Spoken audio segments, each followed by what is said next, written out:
A single mother pulls a bleeding dog from 6 lanes of rush-hour traffic, cradling 70 pounds of trembling muscle against her chest as horns scream around her. The Pitbull's amber eyes lock onto Hayes, not with fear, but with recognition. Something ancient and loyal. She doesn't know the animal, doesn't know his name, doesn't know that 3 states away, a Navy SEAL is tearing apart a base barracks looking for this exact dog. Doesn't know that saving this animal will put her directly in the crosshairs of the man who hit him deliberately. And she definitely doesn't know that the quiet veteran watching from the coffee shop across the street is about to turn her life into a battlefield. Before we begin, tell us where you are watching from, and if this story touches your heart, please subscribe for more stories of courage, justice, and the unbreakable bonds that change everything. Her name was Rachel Moreno, and at 32 years old, she had the kind of exhaustion that lived in her bones. Not the tiredness that sleep could fix, the deeper kind, the kind that came from working 2 jobs while raising a 6-year-old daughter alone, from choosing between groceries and electricity, from smiling through it all because giving up wasn't an option when someone smaller than you needed you to be strong. She had dark brown hair pulled into a perpetual ponytail, the kind of hairstyle that said function over fashion, efficiency over vanity. Her eyes were hazel, flecked with green that caught the light when she laughed, which wasn't often these days. She wore blue scrubs faded from 1,000 washes, the fabric soft and pilled at the elbows, comfortable sneakers with worn treads, a medical ID badge clipped to her chest that read Rachel Moreno, CNA, Oak Ridge Extended Care.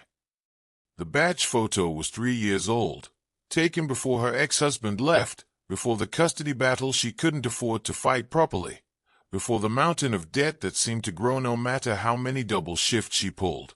It was a Tuesday in late October in Fayetteville, North Carolina, a military town where camouflage was as common as denim, where the thunder of artillery exercises from Fort Bragg rolled across the pine forests like distant storms. The afternoon sun hung low and golden, cutting through the humidity that never quite left the Carolina air, even as autumn tried to establish itself. The smell of pine sap mixed with exhaust fumes and the smoky sweetness of someone's backyard barbecue drifting on the breeze. Rachel had just finished a morning shift at the nursing home. 7 hours of bathing patients, changing bedding, checking vitals, holding the hands of people whose families rarely visited. Her second job started in 90 minutes at a diner near the highway, slinging plates and refilling coffee until 11 at night. She had exactly enough time to pick up her daughter from the after-school program, maybe grab something resembling dinner from a drive-thru, and be back in her car heading to the diner before the evening rush started. She was halfway across the parking lot of the Oak Ridge facility, keys in hand, when she heard it. The squeal of tires, the sickening thump of impact, the yelp, high and sharp and cut short. Her head snapped toward Bragg Boulevard, the main thoroughfare that ran past the nursing home. 6 lanes of traffic, moving fast. Rush hour just beginning. And there, in the center lane, a dog. A pit bull, brindle coat matted with blood, trying to stand on legs that wouldn't hold him. Cars swerved. Horns blared. A pickup truck missed the animal by inches. Rachel didn't think. Thinking would have stopped her. Thinking would have reminded her that she couldn't afford a hospital bill if she got hit. Thinking would have pointed out that she was nobody's hero, just a woman barely keeping her head above water, and that the world had never done her any favors, so why should she risk anything for a stray dog? But Rachel Moreno had never been good at thinking when something was suffering. She dropped her bag, ran into traffic. The world became a blur of motion and noise. Cars braking, drivers shouting, someone screaming at her to get out of the road. She reached the dog in seconds that felt like hours, dropping to her knees on asphalt still warm from the afternoon sun. The pitbull's breathing was rapid and shallow, his eyes wide with pain and shock. Blood streamed from a gash along his shoulder, matting the gray and black stripes of his coat. But when her hands touched him, gentle and careful, those amber eyes found hers. And he didn't growl, didn't snap, just leaned into her touch like he'd been waiting for her.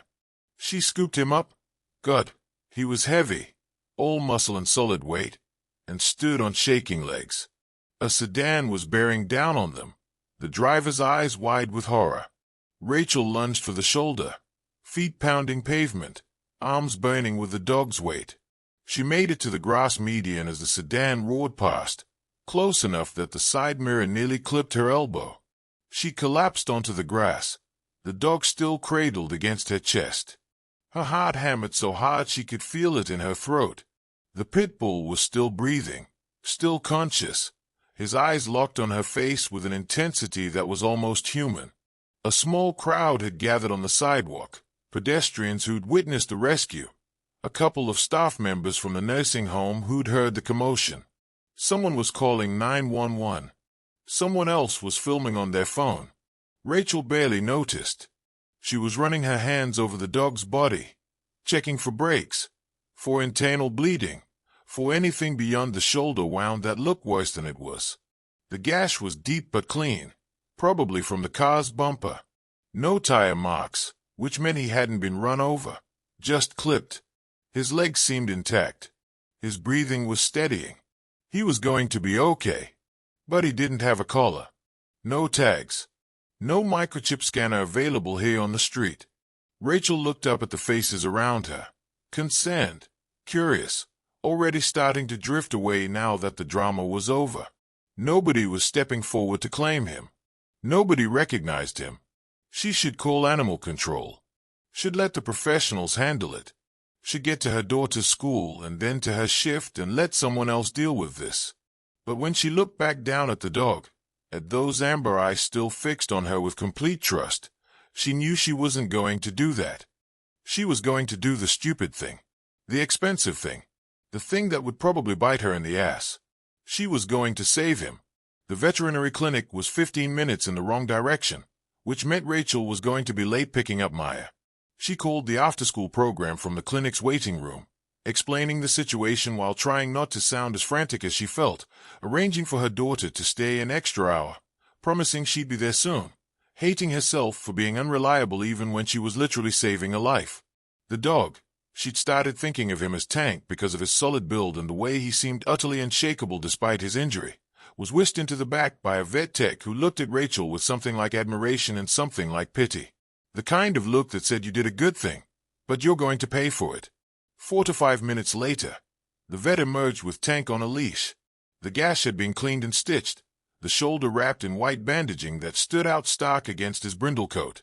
He walked with a slight limp, but his head was up, his posture alert. When he saw Rachel, his stumpy tail wagged, just once, but it was enough. The vet was a woman in her 50s with kind eyes behind wire-rimmed glasses. She pulled Rachel aside with the gentle authority of someone about to deliver news you didn't want to hear. The good news: Tank was healthy, well-muscled, well-fed. This was someone's dog, cared for and trained. The stitches would heal cleanly. No internal damage. He'd be sore for a few days but fully recovered within 2 weeks. The bad news: no microchip, no tags, no identification whatsoever. And the bill was $417. Rachel felt the number like a physical blow. $417. That was her electric bill and half her car payment. That was groceries for 3 weeks. That was the buffer between making rent and being late again. She pulled out her credit card, the one she'd been trying to pay down for 2 years, the one that was already close to maxed out, and handed it over before she could talk herself out of it. The vet processed the payment without comment, but her expression softened further. She sent Rachel home with antibiotics, pain medication, wound care instructions, and a leash she didn't charge for. Tank walked beside Rachel to her car like he'd been doing it his whole life. When she opened the back door of her aging Honda Civic, he jumped in without hesitation, settling onto the worn upholstery like he owned it. In the rearview mirror, Rachel could see him watching her, those amber eyes calm and trusting. She had no idea what she was going to do with him. Her apartment had a strict no-pets policy. She couldn't afford to feed a dog this size. She needed to find his owner, or find him a home, or do something other than keep him. But as she pulled out of the veterinary clinic parking lot, heading toward Maya's school with a strange dog in her backseat and a fresh crater in her finances, Rachel felt something she hadn't felt in a long time. She felt like maybe she'd done something that mattered. Across the street from the Oak Ridge Extended Care Facility, in a coffee shop called The Grind that catered to off-duty military personnel with its strong coffee and free Wi-Fi. A man sat in the back corner booth with a clear view of the entrance. His name was Marcus Webb, and at 38 years old, he'd spent more than half his life learning how to be invisible. 6'1", lean and corded with muscle that spoke of function over vanity. He had the kind of build that came from carrying 70-pound rucksacks through mountains and swimming in full gear through cold ocean water. His hair was dark brown, cropped military short but not quite regulation, the length of someone on leave who'd let it grow just enough to remember what civilian life felt like. His eyes were gray, the color of overcast skies, and they never stopped moving. Even here, in a coffee shop in the middle of North Carolina, miles from any combat zone, those eyes tracked exits and entrances, assessed every person who walked through the door, noted the retired Army sergeant behind the counter and the young Marine at the window booth and the soccer mom with 3 kids in the corner. Habits. The kind that kept you alive overseas and made you weird at home. He wore jeans and a plain gray Henley, hiking boots that were broken in but well-maintained. Nothing tactical, nothing that screamed military, but anyone with experience would recognize the posture, the straight spine, the economy of movement, the way his hands rested on the table in a position that could become defensive or offensive in a heartbeat. Marcus was on his 3rd cup of coffee, which was 2 more than he needed and 1 less than he wanted. He'd been sitting here for 90 minutes, ostensibly catching up on emails, actually just existing in a space where nobody knew him and nobody expected anything from him. He was on leave. 30 days of mandatory rest after a deployment that had been extended twice, and had ended in the kind of operation that got classified immediately and never talked about. He was supposed to be relaxing, supposed to be processing, supposed to be visiting family or taking a vacation or doing literally anything other than sitting alone in a coffee shop in Fayetteville because he didn't know how to be around people who hadn't seen the things he'd seen. His phone buzzed. A text from his team leader, checking in. Marcus sent back a thumbs-up emoji and nothing else. He'd answer the real questions later, when he'd figured out the real answers. He was raising his coffee cup when the commotion started outside. The screech of tires pulled his attention to the window. His body tensed automatically, adrenaline spiking before his conscious mind had even processed what he was seeing. Traffic stopping. A woman running into the street. A dog in the road, injured, bleeding. Marcus was halfway to standing, instinct and training overriding thought, when he forced himself to stop. This wasn't his fight. This was a civilian situation. Local authorities would handle it. He wasn't in the business of playing hero stateside. But he couldn't look away. The woman reached the dog, scooped it up despite the size and weight, carried it out of traffic with the kind of desperate strength that came from pure determination. She wasn't big, maybe 5'4", slender build, but she moved like the dog weighed nothing, like getting him to safety was the only thing that mattered in the world.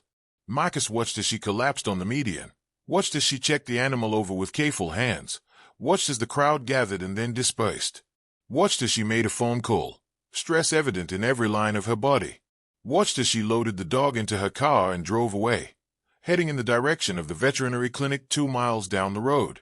Something about the scene stuck with him. Maybe it was the way she'd run into traffic without hesitation. Maybe it was the way she cradled the dog like it was precious despite being a stranger.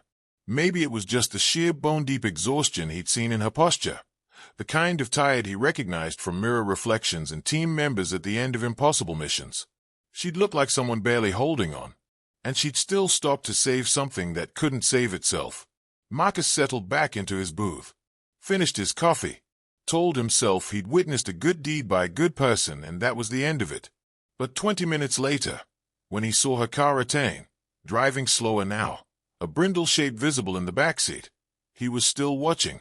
And when she pulled into the parking lot, stepped out of her car with shoulders slumped in a way that spoke of new worries added to old ones, Marcus made a decision he couldn't quite explain. He was going to keep an eye on her. Not because she needed protection. She clearly had her own strength. Not because he was looking for a mission. He was on leave. He was supposed to be resting. But because he'd spent his entire adult life protecting people who couldn't protect themselves. And something about the woman who'd run into traffic to save a stray dog told him she was exactly the kind of person who needed someone watching her back, even if she didn't know it yet. The problem started 3 days later, which was just long enough for Rachel to convince herself that maybe, just maybe, things were going to work out. She'd managed to keep Tank hidden in her apartment, a ground-floor unit in a complex that had seen better decades, where the walls were thin and the management was lazy and the neighbors minded their own business because everyone had their own problems. She'd bought budget dog food with money she didn't have, walked him before dawn and after dark, kept him quiet during the day when she was at work. Maya had fallen in love with him immediately, which was both a blessing and a complication. Her daughter had been asking for a dog for 2 years, ever since her father had left and taken the family German Shepherd with him because he knew it would hurt. Watching Maya's face light up when Tank gently licked her hand, seeing her daughter laugh for the first time in weeks, that was worth every dollar, every risk. Rachel had posted on social media, called the local shelters, checked for missing dog reports. Nothing. Tank's owner was either not looking, or looking in the wrong places, or didn't exist. Part of her, the part that was already attached, already imagining a future where this dog was theirs, hoped it was the latter. But that hope died on Friday afternoon when she took Tank to the dog park. It was a risk, bringing him to a public place. But he needed exercise beyond the tiny walk she could give him in the dark. And he'd been so good, so patient, so gentle with Maya that Rachel thought maybe they could have one normal thing. 1 hour of normal. The dog park was a fenced acre on the edge of town, separated into sections for large and small dogs. Oak trees provided shade, water stations lined the fence, and a dozen dogs of various breeds chased balls and each other in the golden afternoon light. Tank stayed close to Rachel at first, his amber eyes scanning the area with an alertness that seemed almost tactical. But when a German Shepherd approached for a friendly sniff, Tank relaxed, engaging in the universal language of canine greeting. Rachel sat on a bench, watching him play, feeling something close to peace. That's when the BMW pulled into the parking lot. It was black, polished to a mirror shine, with custom rims that probably cost more than Rachel's car. The windows were tinted dark. The license plate was Vanity, Maddox 1. It parked across 2 spaces, because apparently lines were suggestions for people who drove cars that expensive. 2 men got out. The first was in his late 20s, tall and broad with the kind of build that came from expensive gym memberships and protein powder. He had sandy blonde hair styled with too much product, a square jaw, and the kind of face that had probably been called handsome his whole life. He wore designer sunglasses, a polo shirt with a pop collar, expensive jeans, and boat shoes without socks. A gold watch caught the sunlight. Everything about him screamed money and the confidence that came with never being told no. The second man was older, mid-40s, with graying hair and a weathered face. He wore khakis and a button-down shirt, boat shoes that matched the younger man's. His posture was less aggressive, more uncertain, like he was following a lead he wasn't entirely comfortable with. Rachel didn't know them, had never seen them before. But something about the way the younger man scanned the dog park, not with joy or interest, but with purpose, made his stomach tighten. The men entered through the gate. The younger one's eyes swept across the dogs, dismissive and searching. When his gaze landed on Tank, he stopped. His expression changed, shifted from bored entitlement to something harder, angry. He started walking toward Rachel. Tank noticed immediately. The Pitbull's head came up, his body going still in the way of predators assessing threat. He moved to intercept, placing himself between Rachel and the approaching man. The younger man stopped 5 feet away, close enough that Rachel had to tilt her head back to meet his eyes through the sunglasses he hadn't removed. His voice was smooth, educated, with an edge of condescension that made it clear he was used to being obeyed. "That's my dog." Rachel's heart dropped. "I'm sorry, what?" He gestured at Tank. "That Pitbull. His mine. Ran away 3 days ago. I've been looking everywhere." He pulled out his phone, swiped through photos. "See? Same coloring, same build. That's definitely him." Rachel looked at the photos. They were of a Pitbull, brindle coat, similar markings. But the dog in the photos wore a thick chain collar and was posed aggressively, lips pulled back in a snarl. The photos had been taken in what looked like a basement, concrete floors and metal fencing visible in the background. Nothing like Tank, who was currently sitting at Rachel's feet, leaning against her leg, calm and protective but not aggressive. She looked back up at the man. "He didn't have a collar when I found him. No tags, no microchip. I took him to the vet. Without my permission." The man's voice cooled several degrees. "You took my dog to a vet and had him treated without my authorization. That's theft of property." Property. He'd called Tank property. Rachel's hands clenched. He was bleeding in traffic. I saved his life. And I appreciate that. The words had no appreciation in them. Now give him back. The second man shifted uncomfortably. Brandon, maybe we should. Shut up, Kyle. Brandon didn't look away from Rachel. I'm giving you a chance to do this the easy way. Hand over the leash. Walk away. We forget this happened. Rachel's mind raced. She had no proof Tank wasn't his, just her instinct that something was wrong, that the calm, gentle dog at her feet was nothing like the aggressive animal in those photos. But legally, if this man could prove ownership, she stood, keeping her voice level despite the fear crawling up her spine. If is yours, you'll have vet records, registration, something official with your name on it. Brandon's jaw tightened. I bought him from a breeder for cash. Private transaction. Then I'm sorry, but I can't just hand him over. If you want to claim him, you'll need to go through proper channels. Animal control, prove ownership. I don't need to prove shit. Brandon stepped closer, dropping the pretense of civility. You're some broke-ass nobody in scrubs who can't afford that dog's food for a week. I'm Brandon Maddox. My father owns half the commercial real estate in this town. My uncle is the police chief. You really want to make this a legal issue? The name clicked. Maddox Property Development. She'd seen the signs around town, new construction and renovated buildings all bearing that name. And if his uncle was the police chief, she was outmatched, outgunned, out of options.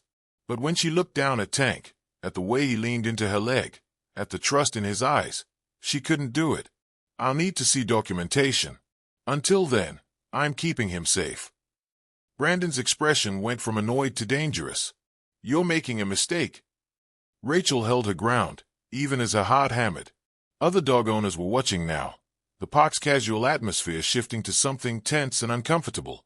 Brandon pulled out his phone. Made a call. Uncle Jerry. Yeah, it's me.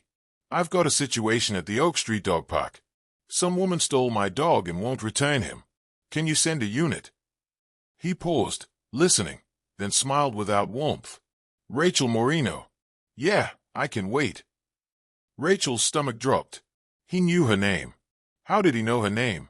She was about to ask when Brandon stepped closer, invading her space with the casual entitlement of someone who'd never faced consequences. Here's what's going to happen. The cops are going to show up. You're going to explain that you found a lost dog and kept him, didn't report him to animal control, took him across town without authorization. They are going to cite you for theft of property, possibly animal interference. And then I'm going to take my dog and you're going to learn a very valuable lesson about staying in your lane. His breath smelled like mint and entitlement. Rachel wanted to step back but refused to show weakness. I saved him from traffic, she said quietly. He was bleeding. I took him to a vet. I paid for his treatment. If is yours, I'll need proof before. Brandon's hand shot out, not to hit her, but to grab Tank's leash from her grasp. Tank reacted instantly. A low growl, deep in his chest, vibrating the air. Not a random sound but a clear warning. Brandon jerked his hand back, surprise flashing across his face. Jesus, you've got him aggressive now. Training my dog to attack people. Brandon's voice rose, carrying across the park. Everyone see that. This woman's dog just tried to bite me. Murmurs from the watching crowd. Rachel's face flushed. He didn't. Shut your mouth. Brandon's voice dropped to a hiss only she could hear. You don't get to talk over me. You don't get to embarrass me in front of these people. You're nothing. You understand that. Nothing. And when I'm done with you, you're going to wish you'd just given me my goddamn dog. A police cruiser pulled into the parking lot. Two officers stepped out, one older, heavyset with a gray mustache, the other younger, fit, with the sharp eyes of someone recently military. They approached with hands resting casually on their belts, taking in the scene. The older officer smiled when he saw Brandon. Brandon, your uncle said you had some trouble. Hey, Officer Patterson. Yeah, this woman found my dog 3 days ago and won't return him. I've been looking everywhere. I've got photos proving he's mine. Brandon's entire demeanor had shifted. Charming, reasonable, the victim in this scenario. Officer Patterson turned to Rachel with significantly less warmth. Is this accurate? Rachel forced herself to speak calmly. I rescued a dog from traffic on Tuesday. He was injured and had no collar, no tags, no microchip. I took him to the vet, paid for his treatment. This man just approached me claiming he's the owner, but he has no documentation. I have photos, Brandon interrupted, showing his phone to Patterson. Same dog. He ran away during a storm, slipped his collar. I've been sick with worry. Patterson examined the photos. Looks like the same dog to me. The younger officer, whose name tag read Harris, frowned. Say, the woman mentioned no microchip. If the dog belonged to Mr. Maddox, wouldn't there be registration? Harris, that's enough. Patterson cut him off. You need to return the dog to Mr. Maddox. Not without proof of ownership, Rachel said, hating the tremor in her voice. He could be claiming any dog. Are you calling Brandon a liar?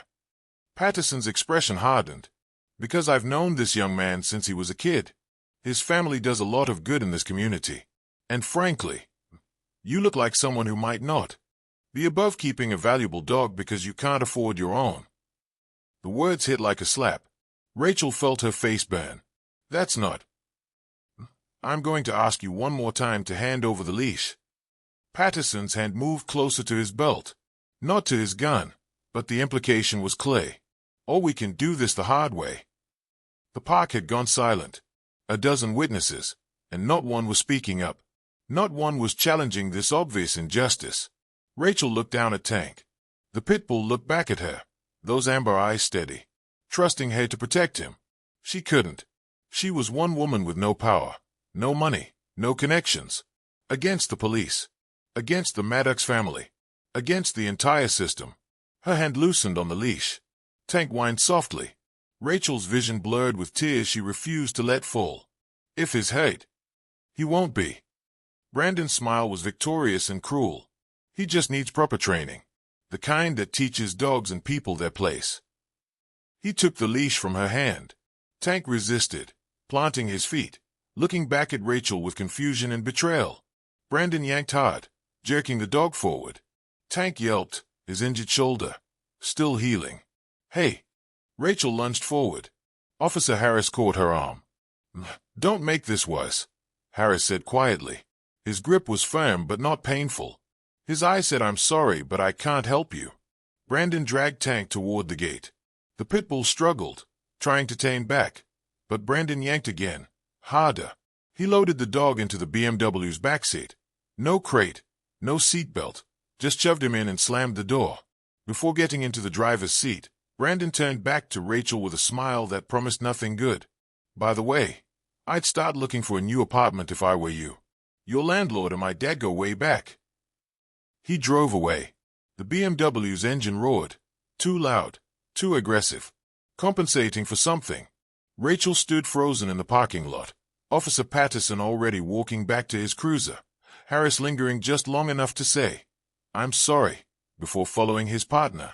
The other dog owners were dispersing, avoiding eye contact. The show was over. Rachel's phone buzzed. A text from the property management company. Notice of lease violation. Unauthorized pet on premises. 72 hours to vacate or eviction proceedings will begin. She stayed at the message, mind numb with shock. He'd done it. In less than 30 minutes, Brandon Maddox had taken Tank and started the process of destroying her life. And there was nothing she could do about it. Rachel didn't remember driving home. One moment she was standing in the dog park parking lot. The next she was sitting in her car outside her apartment building, hands shaking on the steering wheel. Maya. She had to pick up Maya. Had to explain that Tank was gone. Had to figure out how to tell her 6-year-old daughter that the dog they'd both fallen in love with had been taken by his real owner, and also they might be homeless in 3 days. Her phone rang. The nursing home. Her shift had started 10 minutes ago. She called in sick. They didn't believe her. She could hear it in the supervisor's voice, but they couldn't fire her over the phone. That would come later. Inside the apartment, everything was a reminder. The bag of dog food in the corner. The water bowl by the kitchen sink. Maya's drawing taped to the refrigerator. A crayon picture of their family, now including a brindle dog with a smiling face. Rachel sat on the couch and let herself break down. Quietly, so the neighbors wouldn't hear. Efficiently, because she only had 20 minutes before she needed to get Maya and she couldn't let her daughter see her like this. She didn't know Marcus Webb had followed her home. Didn't know he'd been at the dog park, having his morning coffee on a bench near the entrance when the confrontation went down.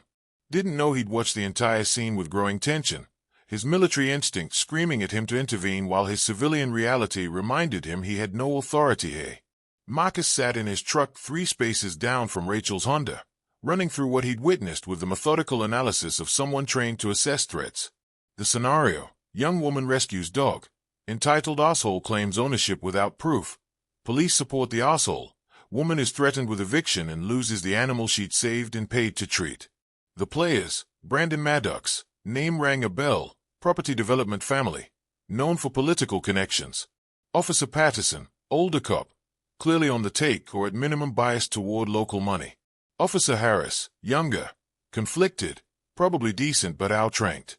Rachel Moreno, CNA, single mother based on the child's car seat in the back, financially vulnerable based on her car and clothing, but brave enough to run into traffic and stand up to entitled assholes. The dog, Brindle Pitbull, well-trained, protective but not aggressive, clearly bonded to Rachel in less than a week. The photos Maddox had shown were wrong. Different color, different setting, different posture. Either not the same dog, or the same dog being kept in conditions that were abusive. Marcus pulled out his phone. Started with a simple search: Brandon Maddox, Fayetteville. 20 minutes later, he had a profile. Brandon James Maddox, age 27. Son of James Maddox Sr., owner of Maddox Property Development. Nephew of Gerald Maddox, Fayetteville Chief of Police. 3 DUIs, all dismissed. 2 assault charges, both settled out of court. 1 animal cruelty investigation, closed without charges due to insufficient evidence. The animal cruelty case had been 3 years ago. A neighbor had reported sounds of a dog in distress from the Maddox property. Animal control had investigated, found a pit bull with injuries consistent with fight training. Brandon had claimed the dog had been attacked by a wild animal. Chief Maddox had vouched for his nephew. Case closed. Marcus sat back in his seat, jaw tight. This wasn't a misunderstanding. This was a pattern. Brandon Maddox was exactly the kind of predator who thrived in systems that protected money and power over people and animals. And Rachel Moreno had just become his target. Marcus made a decision. He pulled up his contacts, scrolled to a name he hadn't called in 6 months, David Chen, JG lawyer and old friend from his first SEAL team. Left a voicemail asking for information on North Carolina, animal custody laws and property rights. Then he did something he normally wouldn't do. Something that probably qualified as stalking, but that his training justified as reconnaissance. He kept watching. The next violation came 36 hours later. Rachel had spent Saturday in a fog of phone calls and dead ends, lawyers who wanted retainers she couldn't afford, animal control officers who said without proof of abuse there was nothing they could do, friends who sympathized but had their own problems. The eviction notice sat on her counter like a ticking bomb. 3 days to vacate. Even if she fought it in court, with what money, with what lawyer, the damage to her rental history would make finding a new place nearly impossible. Maya knew something was wrong. 6-year-olds always knew. She'd asked about Tank a dozen times. Rachel had explained gently that Tank's owner had found him, that they had to give him back, that sometimes we only get to keep things for a little while. Maya had cried. Rachel had held her and felt like the worst mother in the world for letting her daughter get attached to something that was never theirs to keep. Sunday morning, Rachel was on her way to her diner shift, the one job she hadn't lost yet, when she stopped at a coffee shop. Not the grind where Marcus had been watching, but a local chain near the highway. Quick stop, desperately needed caffeine. 10 minutes before she had to be on her feet for 8 hours. She was waiting at the counter for her order when Brandon Maddox walked in. He wasn't alone. Kyle was with him, the older man from the dog park, plus 2 others, men in their 20s with expensive gym builds and the casual cruelty of people who'd never been held accountable. They were loud, laughing, taking up space like they owned it. Brandon saw her. His smile was a predator's. Well, shit. Look who it is.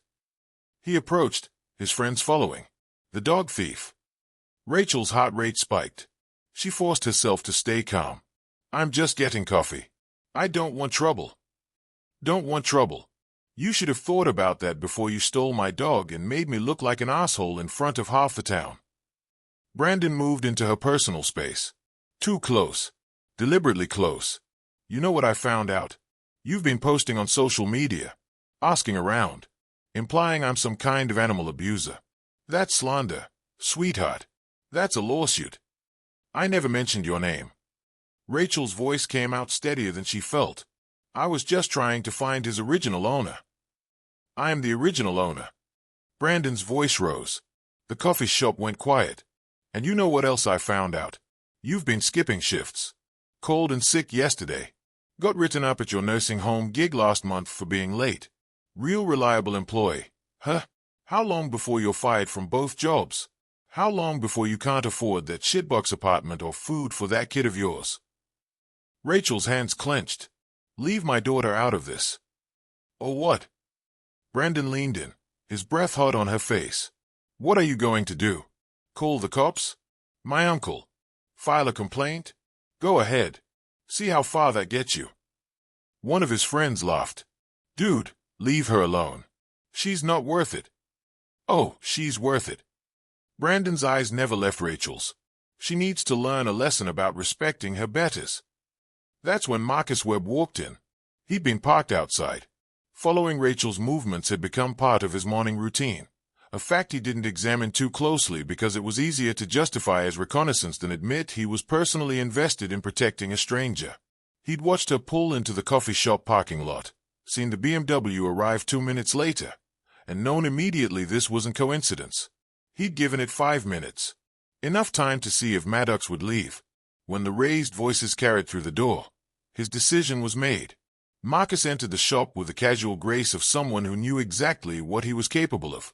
His eyes swept the space in half a second, barista behind counter, 4 customers seated, Rachel at the pickup area with 5 men crowding her, Brandon Maddox front and center, escape routes mapped, threats assessed. He crossed the distance in 4 strides, his voice cutting through the tension with parade ground authority. Step back. 2 words. Not loud, not aggressive, but carrying the absolute certainty of someone who'd given orders in rooms where hesitation meant death. Brandon turned, annoyance flashing across his face. Who the hell are you? Marcus didn't answer. He positioned himself between Rachel and the group, his body language shifting into something that made the friends take an unconscious step back. Combat stance, weight balanced, hands loose, posture radiating controlled violence. I said step back. Brandon laughed, but it was hollow. Oh, we got a hero here. Dude, this is none of your business. Why don't you? Marcus moved. 1 step forward, one hand rising in a stop gesture that was simultaneously non-threatening and absolutely threatening. You have 3 seconds to leave this woman alone and exit the premises. Or what? Brandon puffed up, but his friends were already moving toward the door. They recognized something Brandon's entitlement blinded him to. You going to fight me? Assault me in front of witnesses? I'll have you arrested. 3. Marcus's voice dropped to a register that bypassed rational thought and spoke directly to primal hindbrain. The tone predators used before they struck. Brandon blinked. For the first time, real uncertainty crossed his face. 2. Fuck this. One of the friends grabbed Brandon's arm. Let's go, man. She's not worth it. Brandon jerked free but moved toward the door, saving face with volume. This isn't over. You and that bitch are going to regret. Marcus closed the distance before Brandon finished the sentence. His hand locked around Brandon's wrist, not hard enough to bruise but hard enough to immobilize, and his voice dropped to something only Brandon could hear. If you threaten her again, if you come near her again, if you so much as think about her in a way I don't like, I will make you disappear. No witnesses. No evidence. No mercy. Do you understand? Brandon's face went pale. Up close. This wasn't just some random guy playing hero. Up close, Brandon could see the scars on Marcus's knuckles, the flatness in his gray eyes, the absolute certainty of someone who'd killed before and would kill again without losing sleep.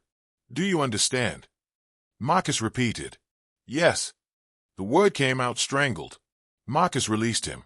Brandon scrambled back, then tried to recover his composure with false bravado. You just assaulted me. Threatened me. I'm filing charges. Do it. Marcus pulled out his military ID, held it up. The eagle hologram caught the light. Petty Officer First Class Marcus Webb, United States Navy, Naval Special Warfare Group 2. Make your call. I'll wait. The ID changed everything. Brandon's face shifted from indignant to calculating. SEALs had protections, had lawyers, had brotherhood networks that closed ranks around their own. Brandon turned and walked out. His friends followed. The BMW peeled out of the parking lot with a squeal of tires that was pure wounded ego. The coffee shop remained silent for a beat. Then the barista started breathing again. A customer whispered to their companion. Life resumed. Marcus turned to Rachel. She was pressed against the counter, face pale, eyes wide with shock and something that might have been gratitude or might have been fear of him. Ah, you hate. His voice had gentled, the predator replaced by something human. No. Rachel's voice shook. She steadied it. Thank you. But you shouldn't have done that. His uncle is the police chief. He'll what? Marcus pulled out his phone, opened the voice recorder app. I need you to tell me everything. When you found the dog, what happened at the dog park, the eviction notice, just now. All of it. Rachel stared at him. Who are you? Someone who doesn't like bullies. Marcus gestured to a corner table. Please. 5 minutes. Then I'll leave you alone if that's what you want. She should have said no. Should have walked away from this stranger who just threatened Brandon Maddox with language that sounded like it came from someone who could back it up. Should have kept her head down and figured out how to survive this on her own. But Rachel was exhausted, and alone, and drowning. So she sat today. 10 minutes later, Marcus had a recording of everything. Her voice was steady as she walked through the events, the rescue, the vet bill, Brandon's appearance, the police involvement, the eviction notice. He took notes on his phone, asked clarifying questions, and didn't interrupt. When she finished, he sat back and considered her with those gray eyes that seemed to see everything. Rachel Moreno, you're a CNA at Oak Ridge Extended K. You have a daughter, 6 years old. You work 2 jobs. You rescued a dog from traffic and paid $400 you didn't have to save his life. And now you're being retaliated against by a man who has a history of animal abuse and assault, who's using his family's connections to destroy you. He paused. Did I miss anything? Rachel's throat tightened. Hearing it laid out like that, a tactical summary of her life falling apart, made it somehow worse and better at the same time. How do you know all that? I was at the dog park.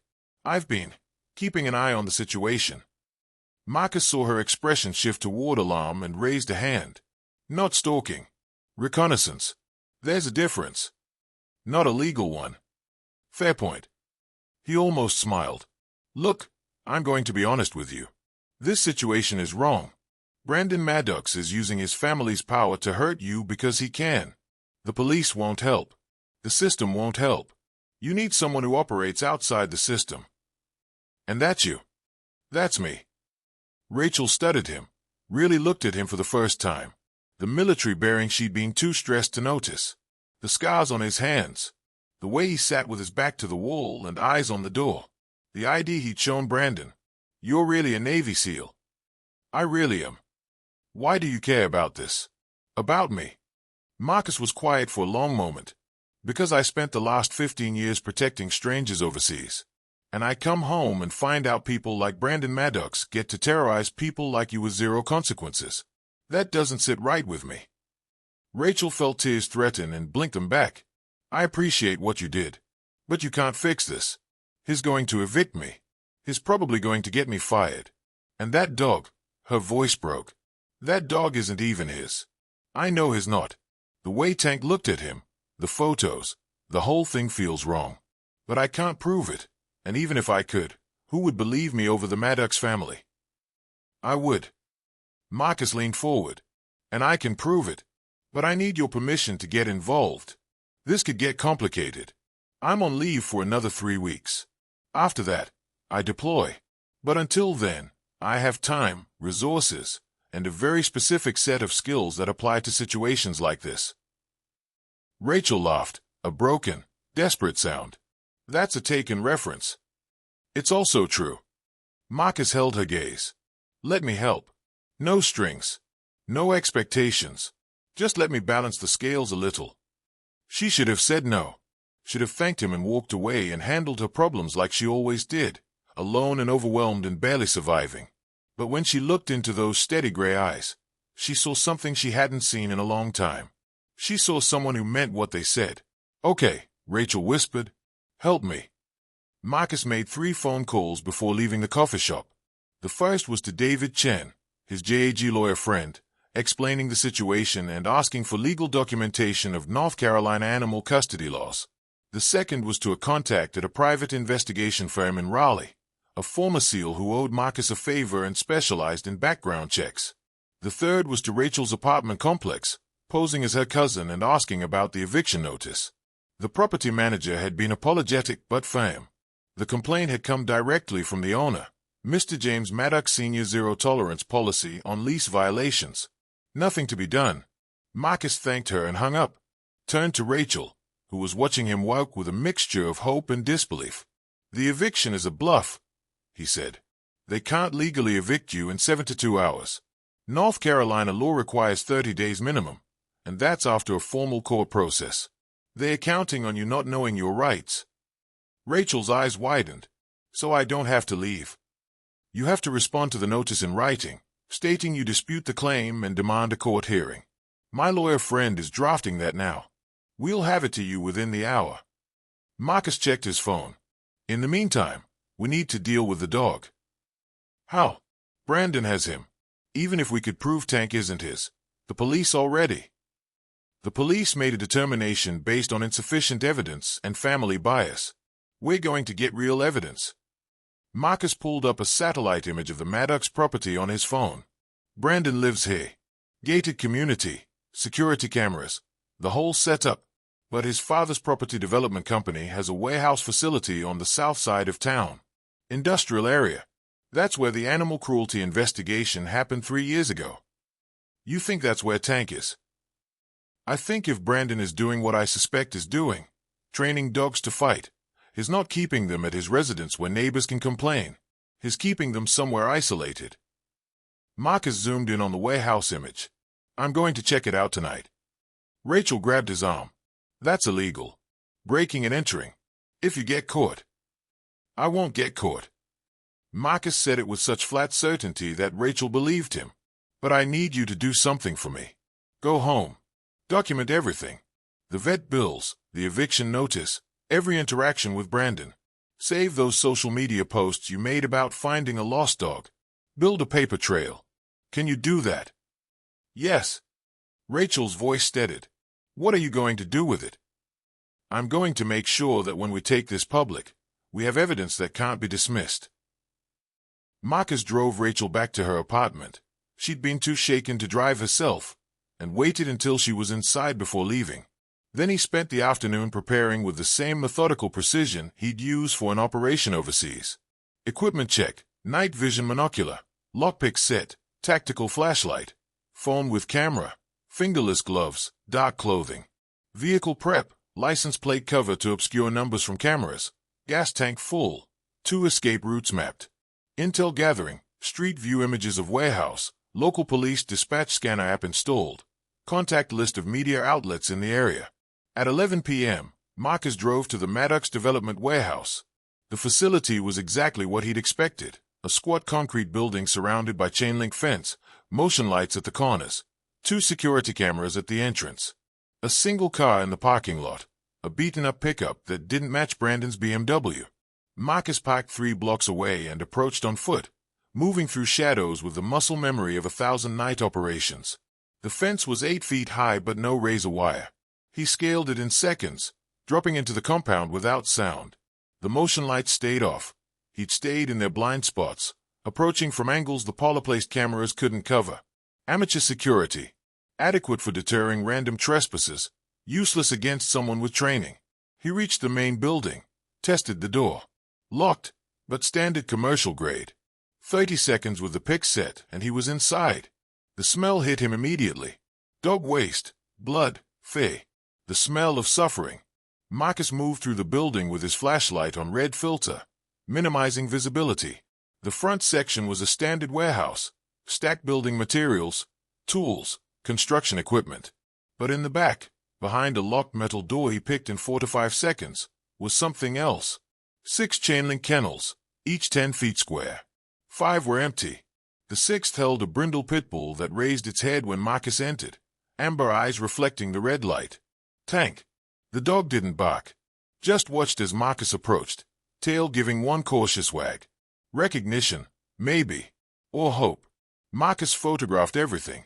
The kennel, the dog, the bucket of filthy water, the food bowl with molding kibble, the blood stains on the concrete floor, the metal poles in the corner, fighting sticks used to train aggression, the scarred wooden posts where dogs had been chained and baited. He photographed Tank's injuries, new ones, welts across his back consistent with being beaten. Photographed the collar around his neck, heavy chain with spikes on the inside that would dig into flesh when pulled. Then he unlocked the kennel. Tank stood slowly, limping on his injured shoulder. Marcus knelt, letting the dog approach at his own pace. Tank sniffed his hand, then leaned into his palm with a shudder that might have been relief. "Yeah, buddy. I know." Marcus ran his hands over the dog, checking for serious injuries. Bruises, minor lacerations, dehydration. Nothing life-threatening but clear evidence of abuse. "Let's get you out of here." He was halfway to the exit, Tank on a makeshift leash from his belt, when lights flooded the warehouse and a voice shouted from the entrance. "Freeze! Hands up!" Marcus stopped, calculated odds in a fraction of a second. 3 men by the door, Brandon Maddox, a security guard with a flashlight, and Officer Patterson in uniform. Brandon's face was a mask of rage. "I told you he'd come. Told you he'd break in. That's burglary, trespassing, theft." "Hands up." Patterson repeated, hand on his weapon. "Now." Marcus raised his hand slowly, keeping Tank behind him. "Petty Officer Marcus Webb, United States Navy. I'm documenting animal cruelty at this location. This dog has been abused. This dog is my property, and you broke into my facility to steal him." Brandon pulled out his phone, videoing. "I've got you on camera. Breaking and entering. Theft. You're done." Patterson moved forward, hand still on his weapon. "Turn around. Hands behind your back." Marcus didn't move. "Officer, this animal has been beaten. Fresh injuries. I have photographs documenting abuse. Under North Carolina law.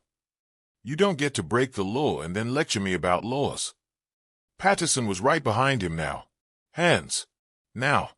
Marcus met Brandon's eyes across the warehouse. Saw triumph there. Saw certainty that he'd won. "Cuff him," Brandon said, "and shoot that dog if he moves." Tank growled, low and threatening, sensing the danger. Everything slowed. Marcus ran scenarios. Resisting arrest would make everything worse. But letting them take Tank back meant condemning the dog to more abuse or death. He was still calculating when the warehouse door opened again and a new voice cut through the tension. "Nobody is shooting anybody." Officer Harris stepped inside, his phone raised and recording. Behind him, 3 more. People, civilians with cameras. "I'm recording this," Harris said loudly. "And so are these witnesses.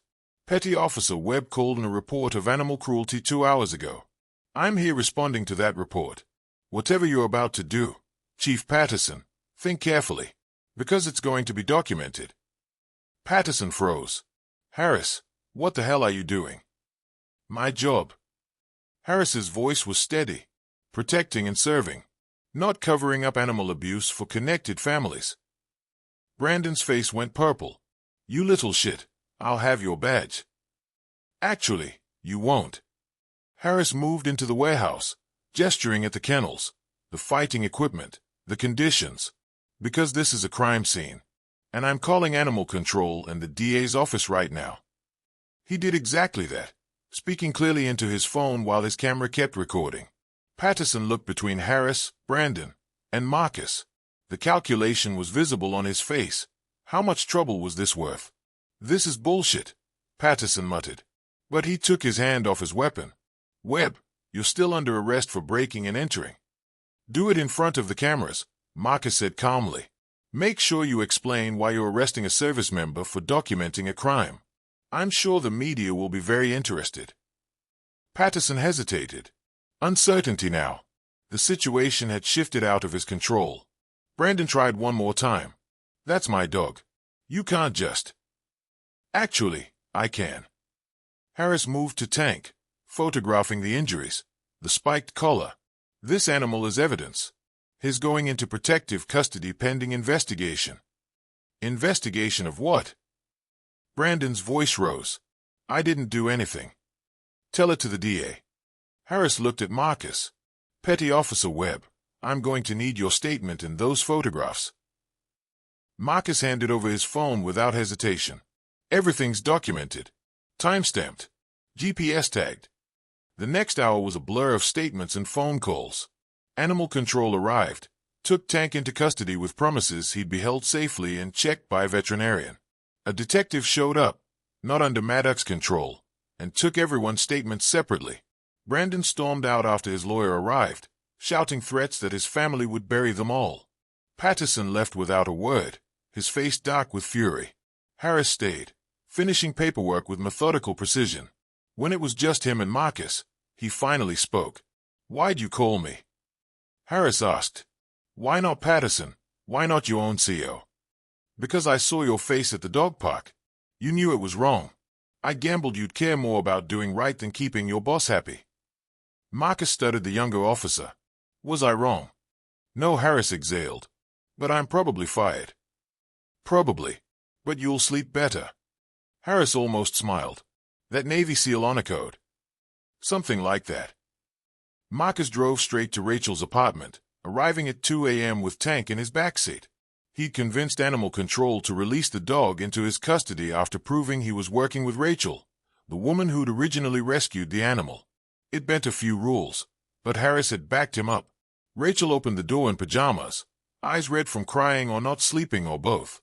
When she saw Tank, she collapsed to her knees and the dog surged forward, nearly knocking her over in his eagerness to reach her. They stayed like that for a long moment, woman and dog, reunited, both trembling. Marcus gave them space, standing in the doorway until Rachel looked up with tears streaming down her face. How? She asked. Long story. Can I come in? 20 minutes later, Rachel had the full account. Marcus walked her through the warehouse discovery, the confrontation, Harris's intervention. He showed her the photographs on his phone, evidence of abuse that made her face go pale and her hands clench.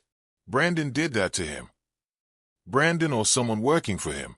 Either way, he's responsible. Marcus accepted the coffee she offered, noting the cheap brand, the apartment that was clean but worn. The DA is opening an investigation. Animal cruelty, illegal fight training, possibly more. It's not over. Brandon's family will fight this, but we have documentation now. Evidence.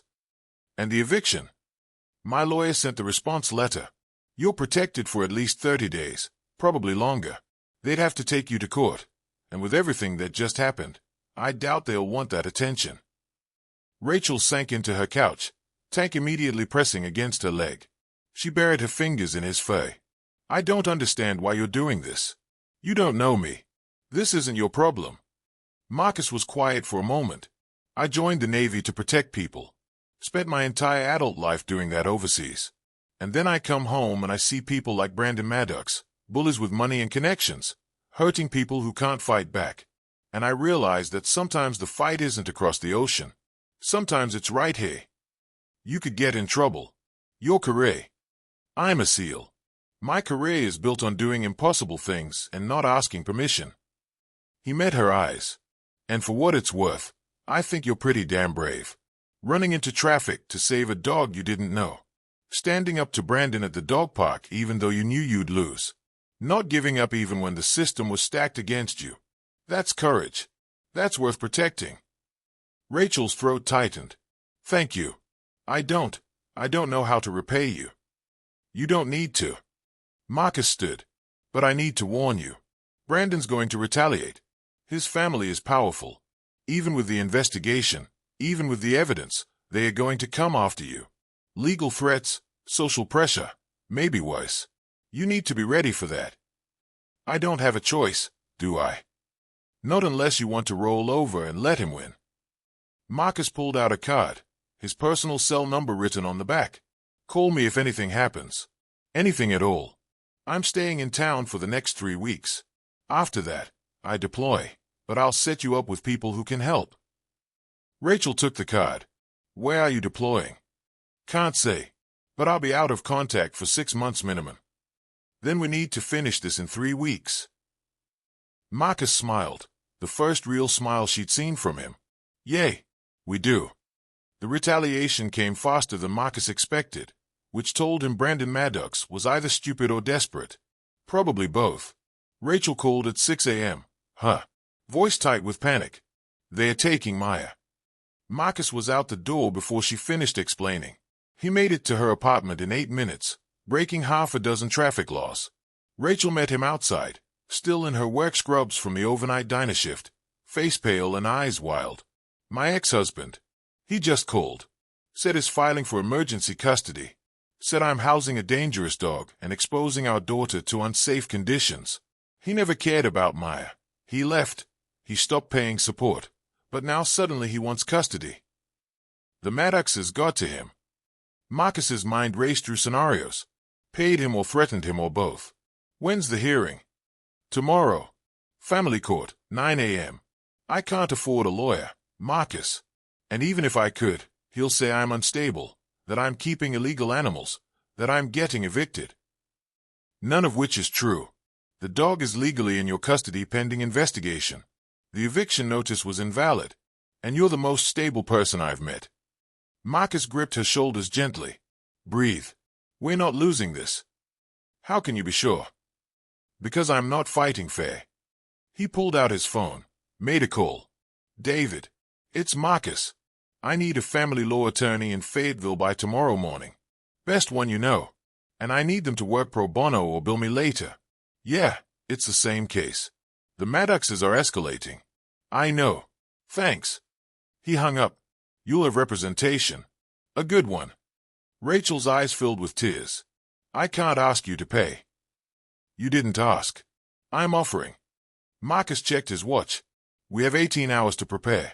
I need everything. Custody agreements, support payment records, any communication with your ex.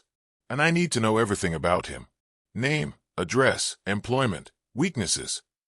Jake Moreno. Is remarried, lives in Charlotte. Works in sales, I think. We haven't spoken in 8 months. Rachel wiped her eyes, steadying herself. What are you going to do? I'm going to make sure he understands what he's gotten himself into. Marcus spent the next 6 hours conducting what he'd later describe as aggressive reconnaissance.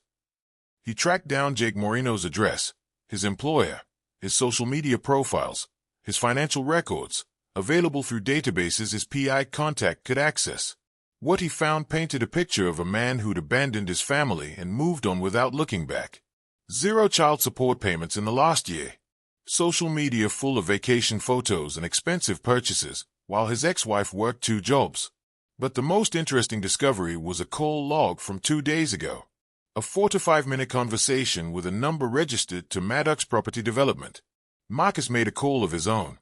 Jake Moreno answered on the 3rd ring, voice wary. Mr. Moreno, my name is Marcus Webb. I'm a friend of your ex-wife Rachel. Silence. Then, I don't know who you are, but this is none of your business. You're filing for emergency custody of your daughter.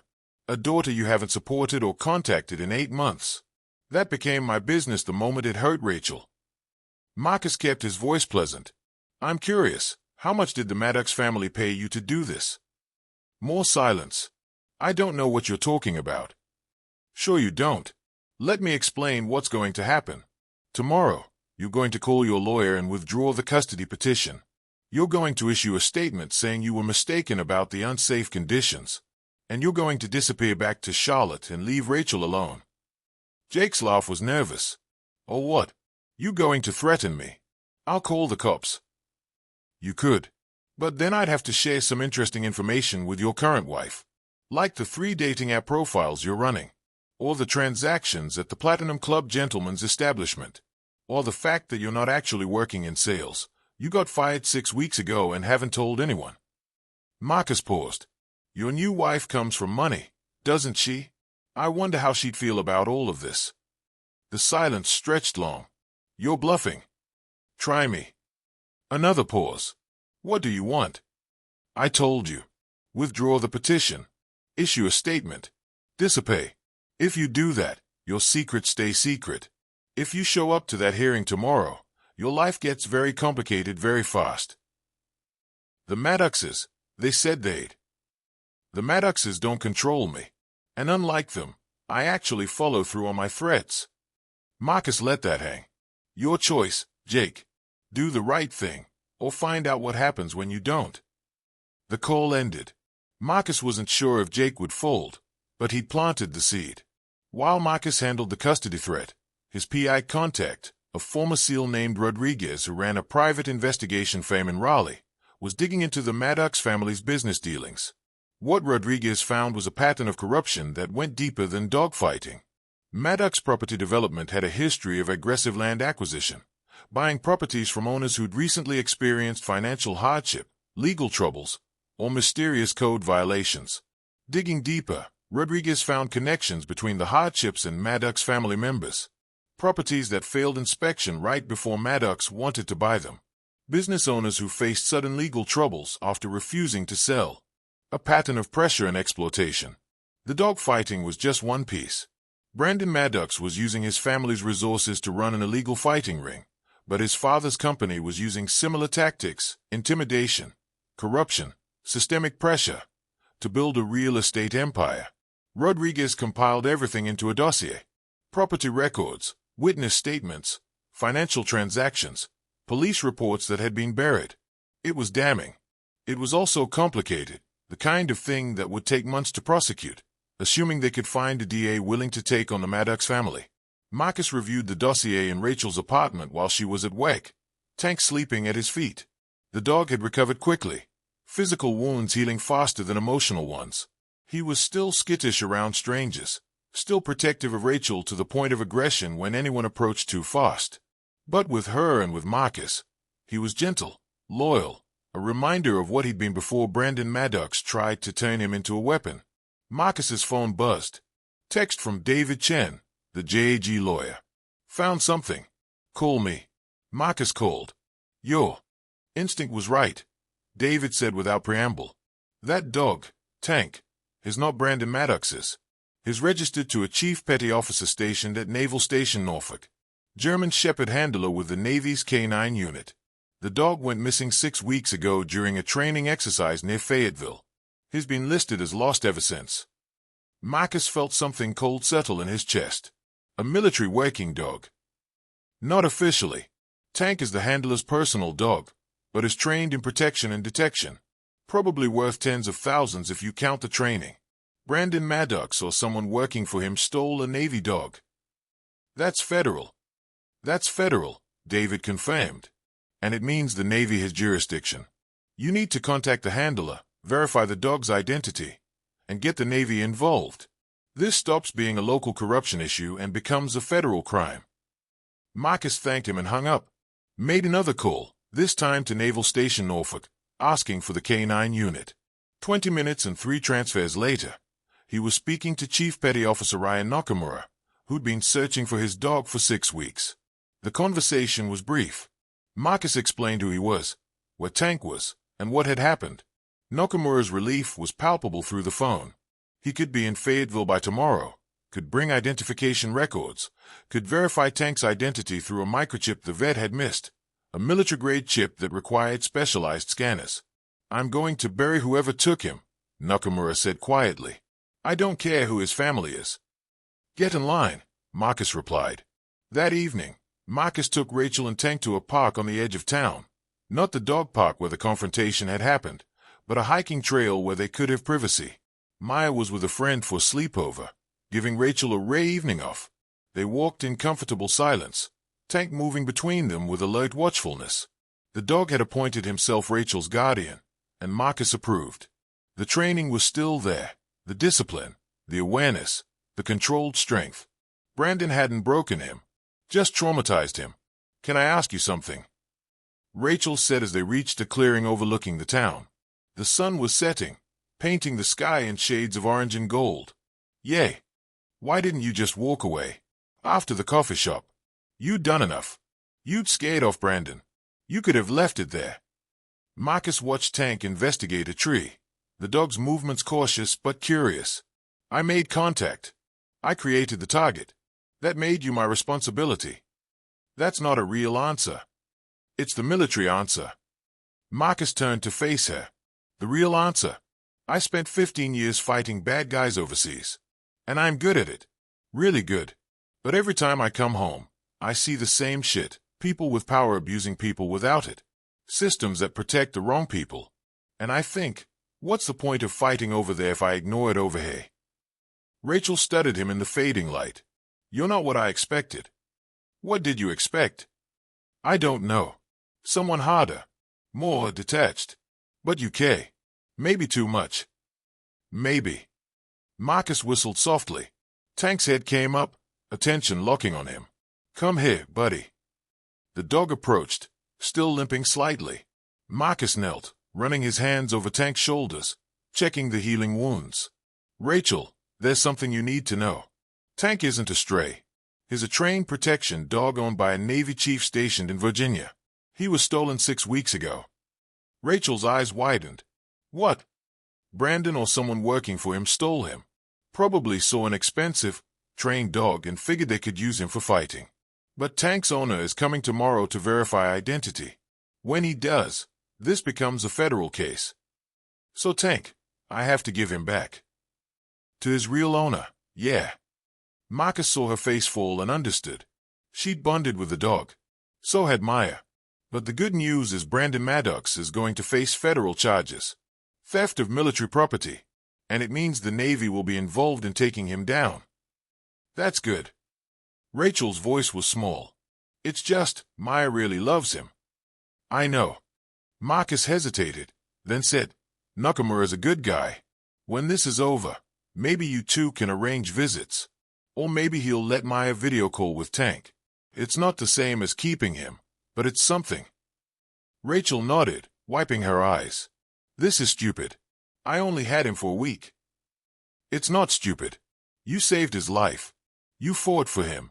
That bond doesn't disappear just because he belongs to someone else. Marcus stood. Come on. Let's get you home before it's full dark. They walked back to the car.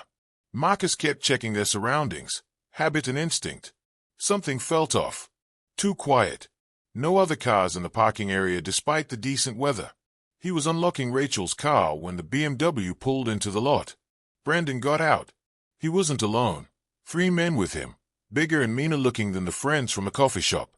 Private security or hired muscle. You've got to be kidding me, Marcus muttered. Brandon approached with a swagger that said he thought he had the advantage. I want my dog back. Now. Your dog is a stolen military working dog, Marcus replied calmly. Federal authorities are involved. You're done. No, you're done. Brandon gestured to the men behind him. You assaulted me, broke into my property, stole my dog. I've got lawyers, I've got witnesses, and I've got connections. You're going to be arrested, dishonorably discharged, and thrown in prison.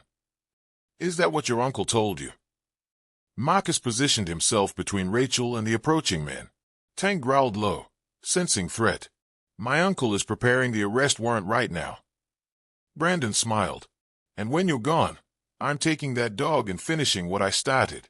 And hi. He nodded toward Rachel. She's going to lose her kid, lose her jobs, lose everything. Because that's what happens when people disrespect me. Marcus felt the familiar coldness settle over him, the combat mindset that turned fear into fuel. Last chance to walk away. Brandon laughed. You're outnumbered 4-1. What are you going to do? Marcus smiled. It wasn't a nice smile. When? The hired muscle moved forward. Marcus put Tank in the car with Rachel, locked the doors, and turned to face 4 men with the calm certainty of someone who'd fought worse odds in worse places. It lasted 30 seconds. The first man swung, telegraphed, sloppy. Marcus ducked, drove an elbow into his solar plexus, and swept his legs. Down. The second man tried to grapple. Marcus twisted, locked his arm, and used his momentum to throw him into the third man. Both staggered. Brandon pulled out pepper spray, aimed at Marcus's face. Marcus closed the distance before he could press the trigger, knocked the canister away, and put Brandon in a control hold. arm twisted behind his back, face pressed against the BMW's hood. Enough, Marcus said quietly. The hired muscle had recovered but weren't advancing. They recognized when they were outmatched. Brandon struggled. You're assaulting me. I'll have you arrested.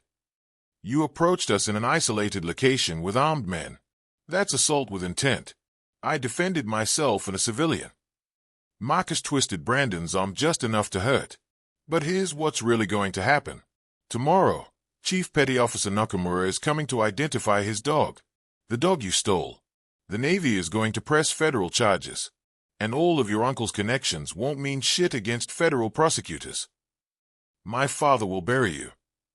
Your father is under investigation for corruption and racketeering.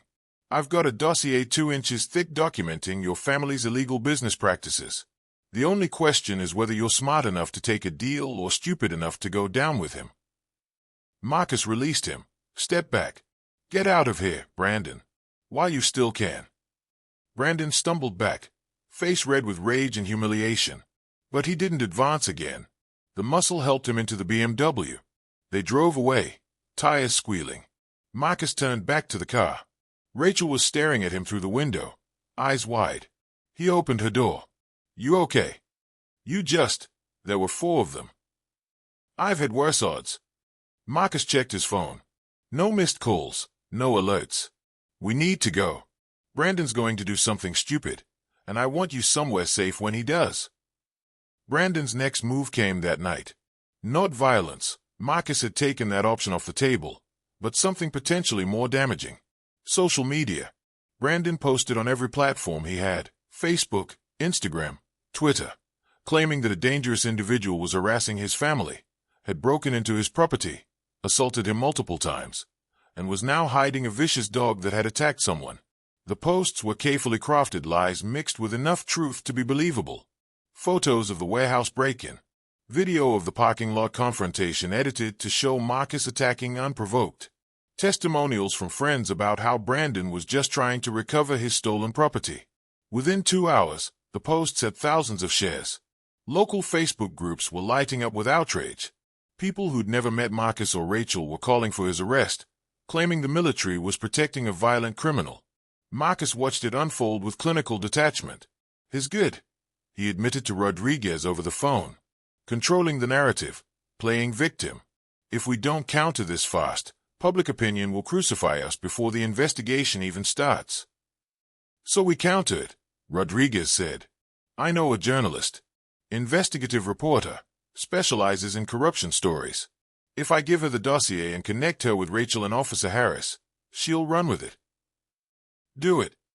The journalist's name was Amanda Chen, no relation to David, though they'd worked together before. She was in her early 40s, had won awards for exposing police corruption in Charlotte, and had a reputation for being relentless. When Rodriguez sent her the dossier along with an exclusive interview offer, she was at Rachel's apartment within 3 hours. Amanda recorded everything. Rachel's account of rescuing Tank, the vet bills, Brandon's confrontation, the eviction threat, the custody filing. Marcus provided his statement, the photographs from the warehouse, the evidence of abuse. Officer Harris contributed his report, his body camera footage from the warehouse, and his own statement about pressure from Chief Maddox to drop the investigation. Amanda worked through the night. By 6 a.m., her story was published online. Navy SEAL exposes dogfighting ring, corruption in Fayetteville Police Department. The article was comprehensive, well-sourced, and damning. It included the photographs of Tank's injuries, the warehouse conditions, the pattern of Maddox family corruption. It quoted Marcus, Rachel, and Harris. It cited the federal investigation that was now underway. Within hours, the story exploded. Local news picked it up. Regional outlets ran with it. National military news sites featured it. The social media narrative flipped. Suddenly Brandon's posts were being analyzed, debunked, exposed as manipulation. People were sharing the investigative article, expressing outrage at the Maddox family, demanding accountability. The hashtag #HasJusticeForTank started trending locally, then regionally. Veterans groups picked up the story, incensed that a military dog had been stolen and abused. Animal rights organizations mobilized, planning protests outside Maddox property development offices. Public pressure became a tidal wave.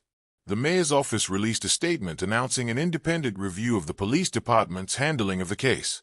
The district attorney, who'd been dragging his feet on the animal cruelty charges, suddenly scheduled a press conference to announce expanded charges against Brandon Maddox and an investigation into police corruption. Businesses that had partnered with Maddox Property Development started distancing themselves. Investors pulled funding. Construction projects stalled as contractors refused to work under the Maddox name. Within 48 hours of the article's publication, the Maddox family went from untouchable to radioactive. The arrest happened on a Thursday morning, captured by news cameras that had been tipped off to be at the Maddox family home. Federal agents, Naval Criminal Investigative Service and FBI, arrived with warrants for Brandon Maddox, charging him with theft of military property, animal cruelty, witness intimidation, and conspiracy. State charges were filed simultaneously: illegal dog fighting, assault, making terroristic threats. Brandon was let out in handcuffs, his face pale and shocked. The cameras captured every moment. His father stood in the doorway, silent, his own legal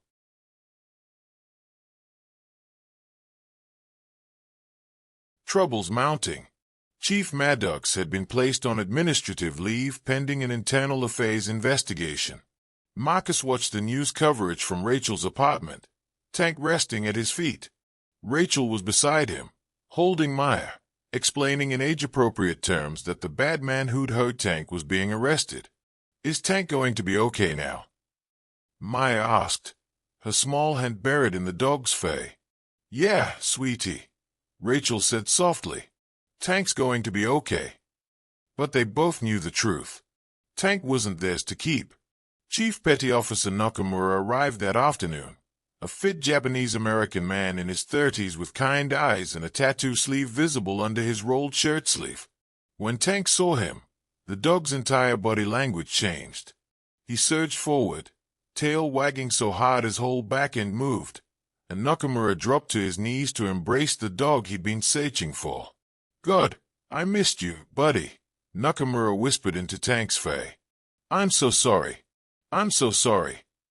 Rachel watched from the doorway, tears streaming down her face. Maya clung to her leg, crying quietly. Marcus stood beside them, witnessing a reunion that was joyful and heartbreaking in equal measure. After a long moment, Nakamura stood. He faced Rachel with an expression of profound gratitude. "You saved his life. The vet said another few hours and he might not have made it. You ran into traffic, paid for his treatment, fought for him when I couldn't." His voice cracked. "Thank you. I can never repay that." Rachel managed a smile. "Take care of him. That's all the repayment I need." Nakamura nodded. Then he crouched to Maya's level. "You must be Maya. Tank told me about you." He winked, making Maya giggle despite her tears. "He said you're very brave and give the best hugs." Maya hugged him. Then she hugged Tank one last time, whispering, "I love you," into his fur. Nakamura loaded Tank into his truck, a proper carrier, water bowl, toys waiting. Before he drove away, he handed Rachel a business card. "My contact information. I'm stationed in Virginia, but I'm in North Carolina a few times a year for training. If you and Maya want to visit Tank, you're always welcome." "We'd like that," Rachel said. They watched him drive away, Tank's head visible in the passenger window, looking back one last time before they turned the corner. Maya cried. Rachel held her. Marcus gave them space, understanding that some losses hurt even when they are necessary. 3 weeks later, the dust had settled into something resembling resolution. Brandon Maddox took a plea deal to avoid federal trial. 5 years in prison for theft of military property, animal cruelty, and conspiracy. State charges would be served concurrently. His father's company collapsed under the weight of multiple investigations, property seized, assets frozen. Chief Maddox retired abruptly, facing his own charges for corruption and abuse of power. Officer Harris was promoted to detective, recognized for his courage in standing against corruption. Officer Patterson was fired and charged as an accessory. Rachel's eviction was dismissed with prejudice. Her ex-husband withdrew the custody filing and signed over full parental rights after his wife learned about the dating profiles and filed for divorce. The nursing home offered Rachel a supervisor position with better pay and benefits. The diner gave her a raise and flexible scheduling. She was still working too hard, still struggling with bills, but the mountain didn't seem quite so insurmountable anymore. Maya was seeing a therapist, processing the loss of Tank in healthy ways. The visits with Nakamura helped. Twice in 3 weeks, they'd driven to Virginia to spend a day with Tank, watching him whack, playing with him, maintaining the bond. And Marcus was preparing to deploy. They met for coffee on his last day stateside, the grind, where this had all started. Marcus in civilian clothes that would soon be replaced by a uniform. Rachel in scrubs between shifts. Tank wasn't there, but his absence felt manageable now rather than devastating. "You ready?" Rachel asked, stirring sugar into her coffee. "As ready as I get," Marcus replied. 6 months. Maybe more depending on the situation. "Anywhere interesting?" "Can't say, but probably not." They sat in comfortable silence for a moment. So much had changed in 3 weeks. Rachel's life had been appended, rebuilt, and was still settling into new patterns. Marcus had inserted himself into her world, fixed what he could, and was now leaving. "I don't know how to thank you," Rachel said finally. "You saved me. Saved Maya. Saved Tank. You didn't have to do any of it." "Yeah, I did." Marcus met her eyes. "You ran into traffic to save a dog you didn't know. You stood up to Brandon when you knew you'd lose. You kept fighting even when the system was rigged against you. That's the kind of person worth protecting." "I wasn't brave. I was just doing what I had to do." "That's what brave is." Marcus smiled. "Look, I need you to know something. What happened here, with Brandon, with your ex, all of it, that wasn't your fault. You were targeted by predators who exploit the vulnerable. But you didn't break. You survived. And now you're stronger." Rachel's eyes filled with tears. "I feel like I'm about to lose you too. Like everyone I care about leaves." "I'm not leaving. I'm deploying. There's a difference." Marcus pulled out a piece of paper, slid it across the table. "That's Rodriguez's contact info. And Harris's. And Nakamura's. You've got people now. A support network. Use it. What if something happens while you're gone? Then you'll handle it. You're stronger than you think." Marcus stood, preparing to leave. "But for what it's worth, I'll be back. 6 months. And I expect to hear that you've gotten that nursing degree you mentioned wanting, and that Maya's doing great, and that you've visited Tank at least twice more." Rachel laughed through tears. "That's a lot of expectations." "You'll exceed them. You always do." They hugged, brief, tight, full of unspoken gratitude and affection that might become something more if circumstances were different. But circumstances were what they were. Marcus walked out of the grind, climbed into his truck, and drove toward the base. Toward deployment. Toward the next mission. In the coffee shop, Rachel sat for a long moment, holding the paper with contact information, feeling less alone than she had in years. The narrator's voice, steady and warm, carried the final words. In a world where power often protects power, where systems can fail the people they are meant to save, sometimes justice requires someone willing to stand in the gap. Not because it's their job, not because there's a reward, but because it's right. Rachel Moreno ran into traffic to save a stranger. Marcus Webb ran toward injustice to protect someone who couldn't protect themselves. Tank, stolen, abused, fought over, survived because people chose courage over convenience. The Maddox family learned what so many bullies eventually discover, that money and connections have limits, that public scrutiny can pierce any armor, that the powerful aren't untouchable when the right person is watching. This story isn't about heroes and villains in some distant land. It's about the battles fought in dog parks and coffee shops, in courtrooms and parking lots. It's about the quiet courage of single mothers and the fierce loyalty of military waking dogs. It's about the choice we all face when we see injustice: look away or stand up. Rachel and Maya still visit Tank twice a month. The dog is thriving, back to doing what he was trained to do, protecting and serving. Marcus Webb is deployed somewhere he can't talk about, doing work that will never make the news, protecting people who will never know his name. And in Fayetteville, North Carolina, a single mother goes to work every day, raises her daughter, and sleeps a little easier knowing that sometimes, when you do the right thing, the right people notice. If this story touched you, share it. If you know someone facing injustice, be their voice. Stand in the gap. Protect those who cannot protect themselves. And remember that courage isn't the absence of fear. It's running into traffic anyway, because something more important than fear demands it. Until next time, remember, the powerful aren't untouchable when the right person is watching.